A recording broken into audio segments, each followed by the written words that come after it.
"Here," the billionaire said, pulling a sleek black credit card from his wallet and tossing it onto the cafe table.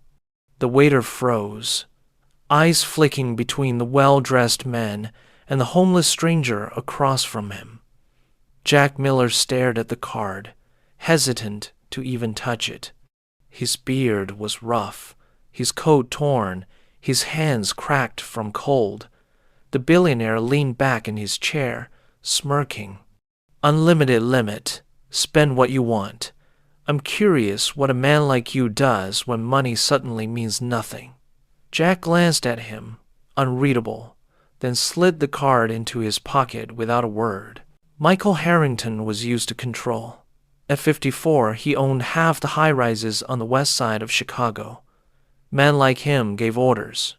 Others obeyed.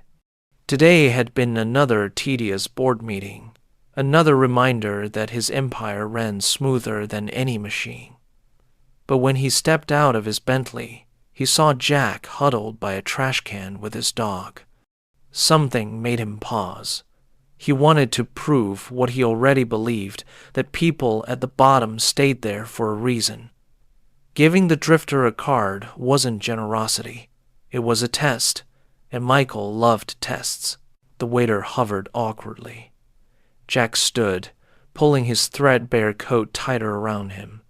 He gave a small nod, almost respectful, then walked out into the cold evening. Rusty trotted faithfully at his side, tail wagging despite the chill. Michael sipped his espresso, a faint smirk tugging at his lips.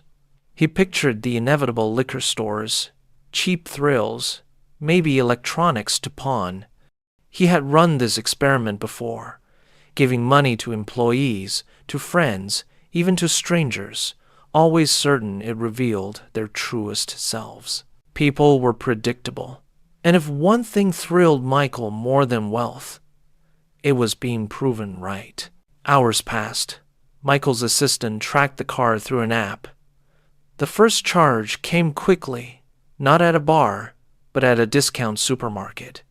Then another, and another, dozens of items. "Groceries," the assistant said, confused. Michael chuckled. "Food. At least he's practical."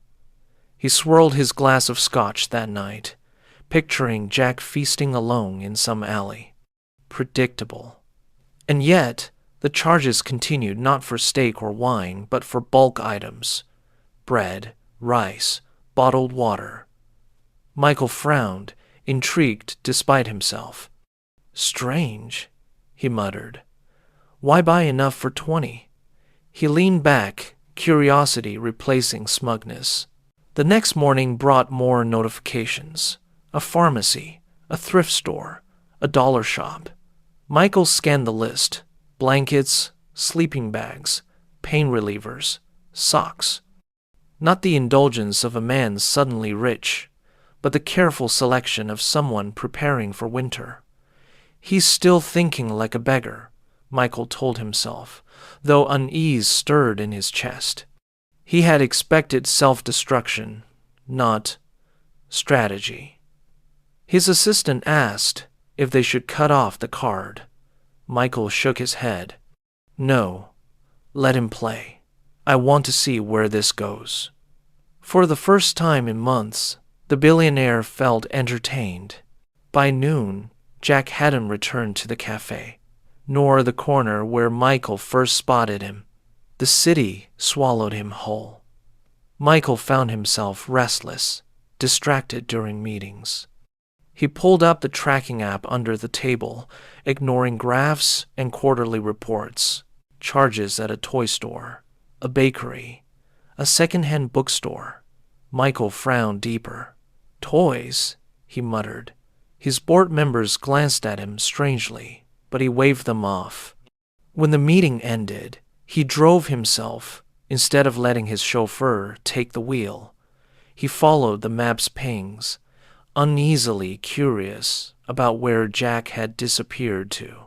The trail ended at a run-down community center. Its paint peeled, windows cracked, but the doors stood wide open. Michael parked across the street, watching as men, women, and children shuffled inside carrying plastic bags. Through the window, he saw flashes of blankets, food, toys. Jack stood near the door, handing out loaves of bread, with Rusty sitting proudly at his feet. Michael's jaw tightened. He had expected chaos, selfishness. Instead, he saw order, gratitude. A line of kids clutching dolls and action figures bought with his money. And at the center of it all, the homeless man he had tested. He didn't get out of the car. Not yet. He sat there, staring, unsure whether to feel insulted or impressed. The card had been meant as bait, proof of human weakness. But Jack had turned it into something Michael didn't understand. Charity? Generosity? Or was it simply survival buying allies in a world where warmth and bread were worth more than gold? Michael's phone buzzed. His assistant.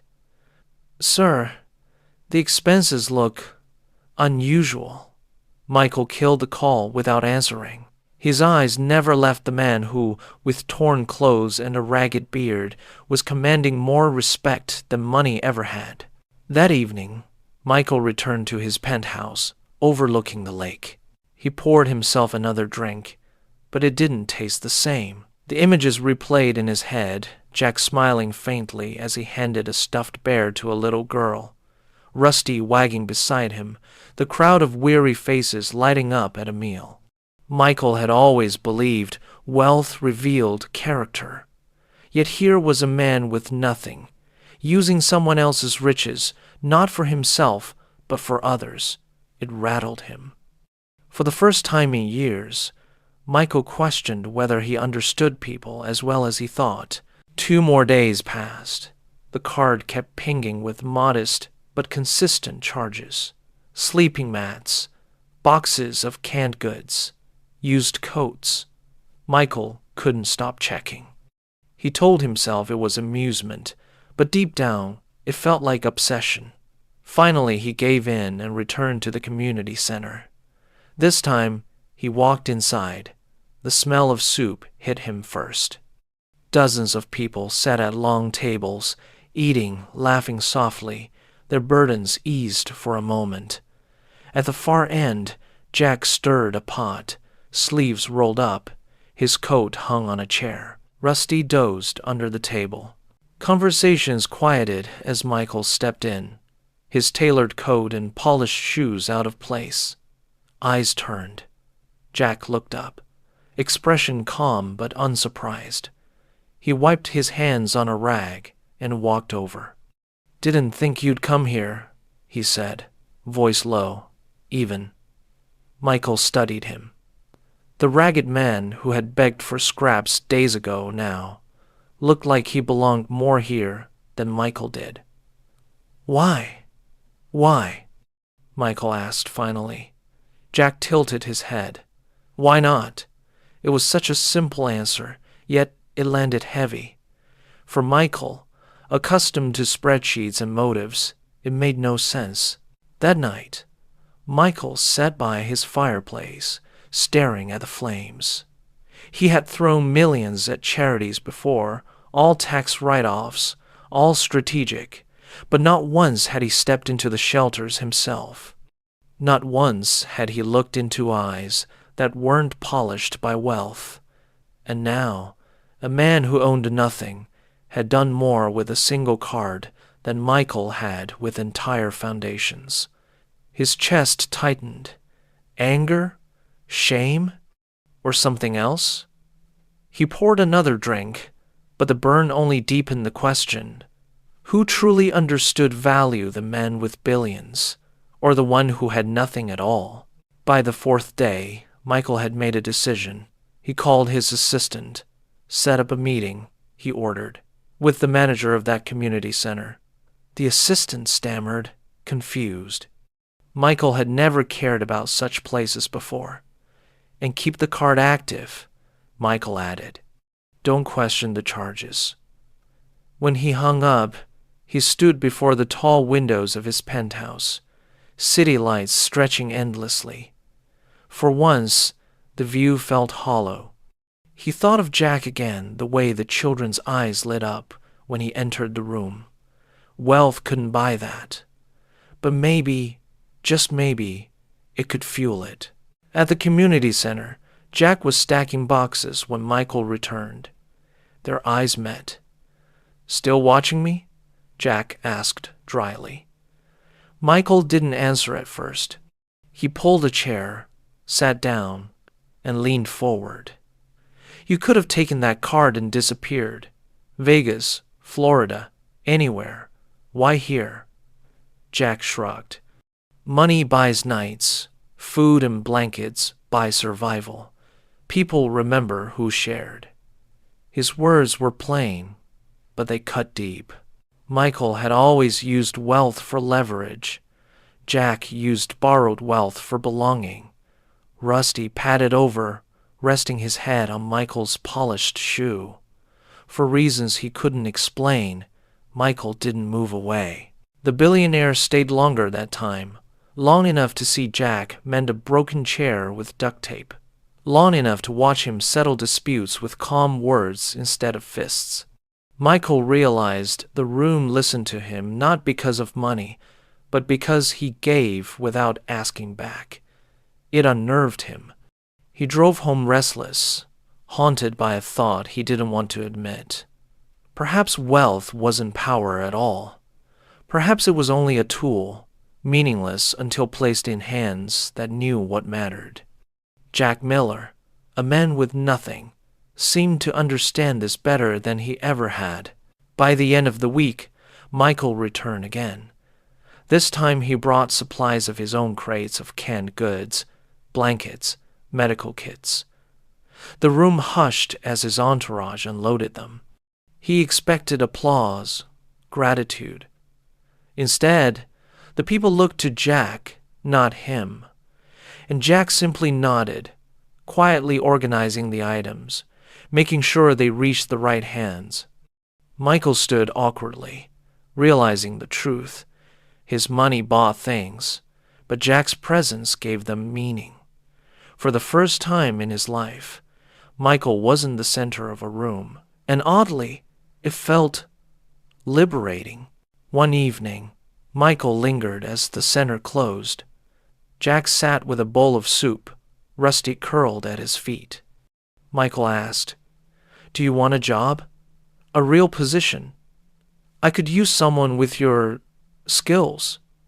Jack smiled faintly. "And leave this?" "These people need me." Michael frowned.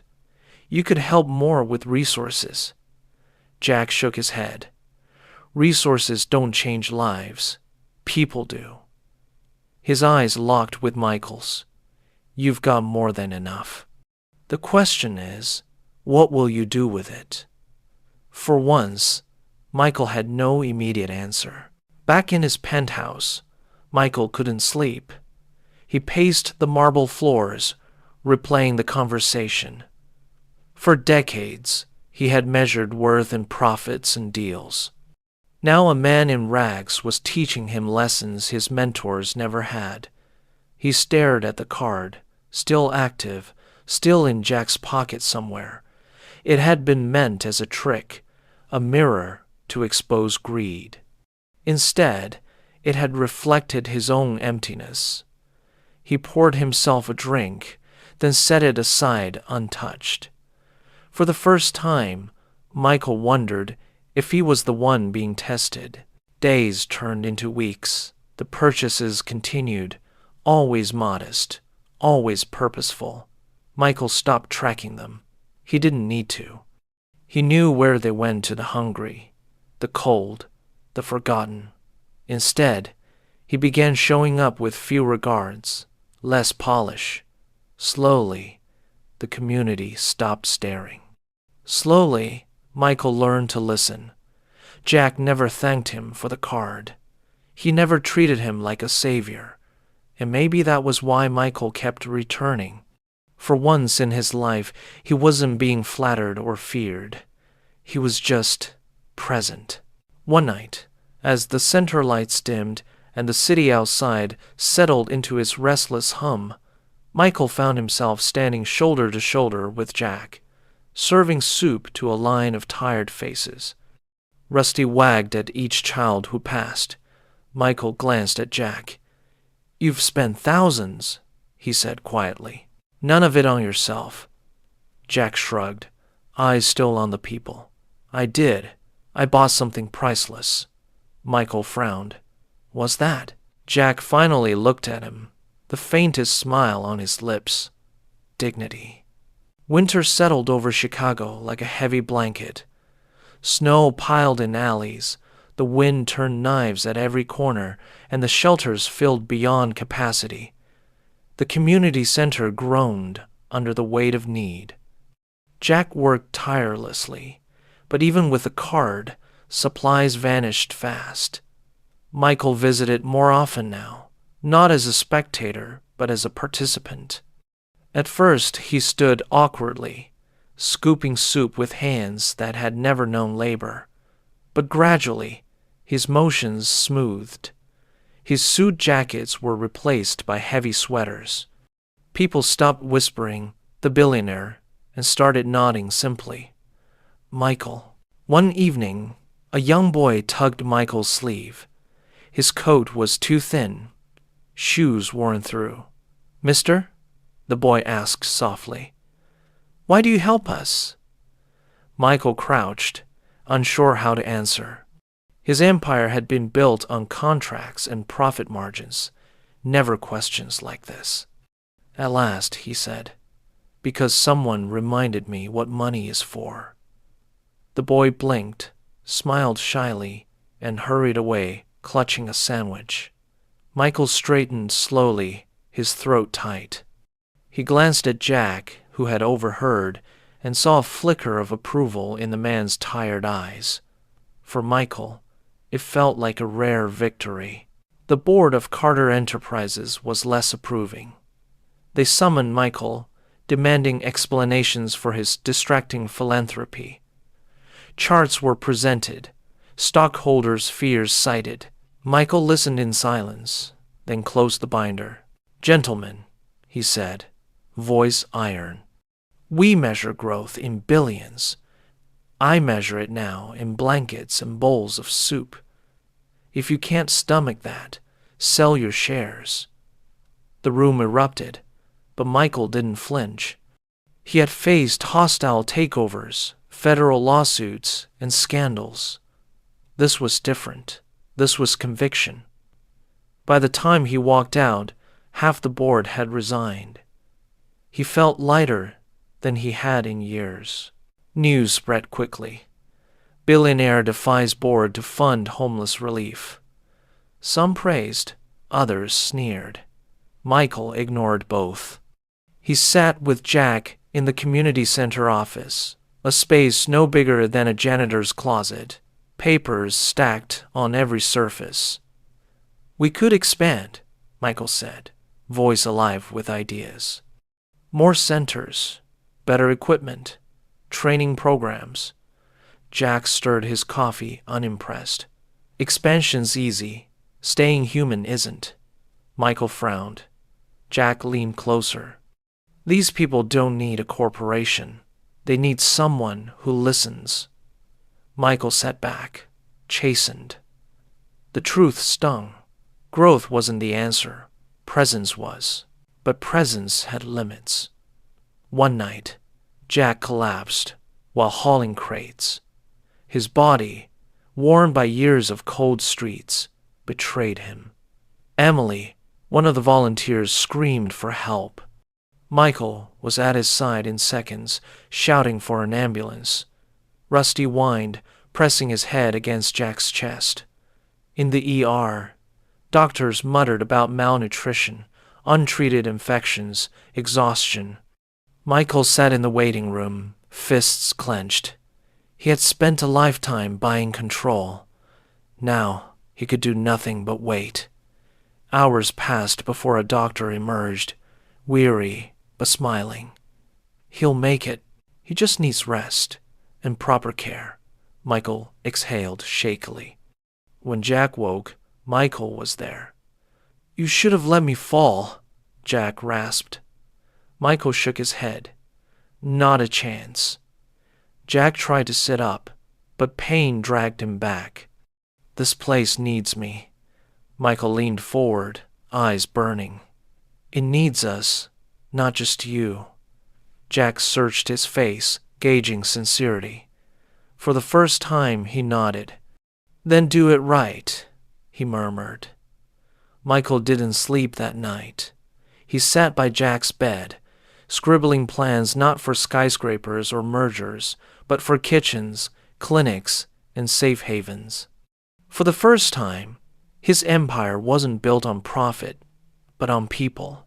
Weeks later, Jack returned to the center, thinner but determined. A cheer rose as he walked in, Rusty bounding ahead. Michael had arranged new heating units, fresh paint, stocked pantries. Yet when applause broke out, Jack raised a hand.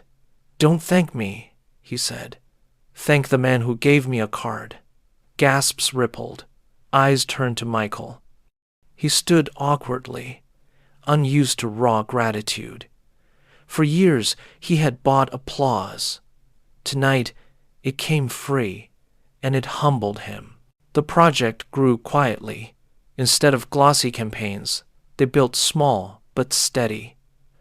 A second center opened, then a third. Each was run not by executives, but by people who had once been on the streets themselves. Michael learned to carry crates, to serve soup without flinching at grease stains. Jack taught him how to see beyond statistics, how to spot the man hiding shame behind a joke, the woman who needed safety more than bread. Michael taught Jack how to navigate permits, funding, bureaucracy. Together, they became unlikely partners, one with money, one with wisdom. Reporters begged for profiles. Magazines offered covers. Michael refused, but Jack became unavoidable. His face, lined, rough, real, appeared on flyers, not as a mascot, but as proof. When asked for comment, he said only, I don't need a stage, I just need a table big enough for everyone. The quote spread like wildfire. Donations poured in. For once, Michael didn't mind being in the background. Watching Jack speak a simple truth gave him more pride than any headline bearing his own name ever had. But not everyone approved. Late one night, vandals shattered windows, spray painting waste across the new center's walls. Michael arrived furious, ready to call police, lawyers, anyone. Jack quietly picked up a broom. We fix it, he said. And tomorrow, we keep feeding. Volunteers followed his lead, sweeping glass, painting over slurs. By dawn, the place looked whole again. Michael marveled. He had fought battles with money and power. Jack fought them with persistence and calm.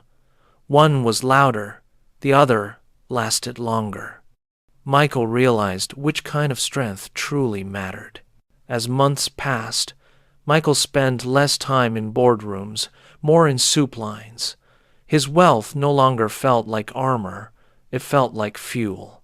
Jack, though still living simply, agreed to move into a modest apartment paid by the foundation. For Rusty's sake, he explained gruffly, scratching the dog's ears. Rusty promptly sprawled across the new rug, snoring. For Michael, seeing Jack with a door that locked, a stove that worked, was victory enough. It wasn't charity. It was justice long overdue. On the 1-year anniversary of that first credit card handoff, the center held a small gathering. Emily, the volunteer, baked a cake. Children sang off-key. Jack, uncomfortable with the attention, stood at the edge until Michael dragged him forward. You changed everything, Michael said loudly. Jack shook his head. I just bought soup and socks. Michael smiled. And dignity. The room applauded. Rusty barked happily, tail wagging like a drumbeat. For once, Jack allowed himself a rare grin. After the celebration, the two men walked outside. Snow dusted the ground, breath clouding in the cold. Michael slipped his hands into his coat pockets. "That card was supposed to prove you'd waste it," he admitted. Jack chuckled dryly. "Guess I failed your test." Michael stopped, meeting his eyes. "No, you passed something bigger. You made me see." Jack looked away, embarrassed. "Didn't mean to." "Doesn't matter," Michael said softly. "You did." For a long moment, silence stretched between them, heavy but not uncomfortable. Rusty broke the moment, chasing a pigeon across the street. Both men laughed, the sound surprising even themselves. Michael realized how long it had been since laughter felt real, not polite. Jack glanced at him, a hint of warmth in his eyes. "Careful," he said. "You're starting to sound human." Michael grinned. "Took the right teacher." They walked on, two silhouettes, one in a fine coat, one in rags patched too many times, yet side by side, indistinguishable in the falling snow. Spring came again. Tulips poked through city planters, and with them, new projects bloomed. Michael used his influence to redirect unused city buildings into shelters. Jack insisted they remain simple, no marble lobbies, no wasted dollars, just warmth and space. Together, they cut ribbons, not for cameras, but for neighbors. Children raced down halls that had once been abandoned. Mothers wept as they laid their heads on real beds. Jack stood quietly in corners, watching. Michael noticed. For Jack, the victory was never recognition. It was relief on someone else's face. One evening, Michael drove Jack back to his apartment. They sat in the car a while, neither speaking. Finally, Michael asked, "Do you ever regret not keeping the card for yourself?" Jack thought, then shook his head. "I bought something no store sells." Michael tilted his head. "What's that?" Jack looked at Rusty, curled in the back seat, then out at the city lights. "A reason to wake up." The words sank deep, echoing in Michael's chest, long after Jack closed the door behind him. Years later, people would tell the story differently. Some said it was a billionaire's whim that changed a city. Others claimed it was a homeless man's stubborn dignity that lit the spark. The truth lived somewhere in between. In quiet rooms where soup was ladled, in hands that passed blankets, in a dog's wagging tail as children laughed, it wasn't one man or the other. It was what happened when two unlikely paths crossed and neither looked away. Michael never stopped being rich. Jack never stopped being simple. But both became something neither had expected. Necessary to each other. They argued often about budgets, about methods, about how much sugar belonged in the coffee. But beneath every fight was respect, welded by a night when steel glinted under a streetlight and one man handed another a chance.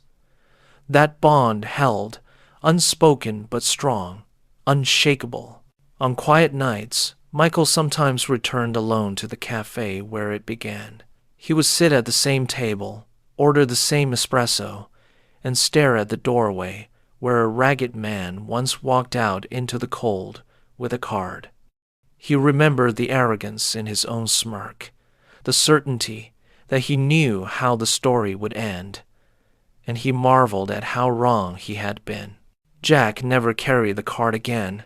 When Michael tried to give him a replacement, he handed it back. "Don't need it," he said simply. "You keep building. I'll keep giving." Michael slipped the card away, smiling.